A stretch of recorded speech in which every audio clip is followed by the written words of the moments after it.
எக்ஸலில் எப்படி ஃபில்டர் பண்ணுறதுன்னு பார்க்கலாம். இப்போ நம்ம இந்த டேட்டா பார்த்தீங்கன்னா டேட், சேல்ஸு, ப்ராடக்ட், குவான்டிட்டின்னு இருக்குது. இதில் நம்ம இப்போது எனக்கு சேல்ஸ் வைஸ் எனக்கு ஃபில்டர் பண்ணணும் அப்படின்னாக்க நம்ம இந்த காலம்ஸ் ஃபுல்லாக செலக்ட் பண்ணிவிட்டு சார்ட் அண்ட் ஃபில்டர் இங்கே போயிட்டு ஃபில்டர்னு கொடுத்தீங்கன்னா இப்போ இந்த காலம்க்கு மட்டும் ஃபில்டர் அப்ளை ஆகிருக்கு.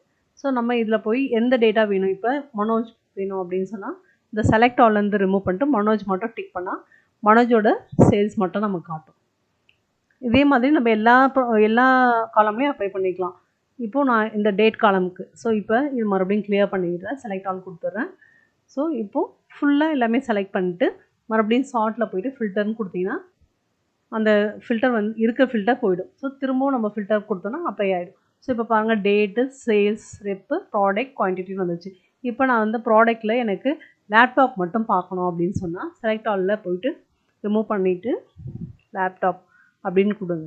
ஸோ லேப்டாப் மட்டும் என்ன சேல் ஆகிருக்குன்னு தெரியும். ஸோ இது மாதிரி ஒவ்வொரு காலமுக்கும் நம்ம ஃபில்டர் பண்ணிக்கலாம்.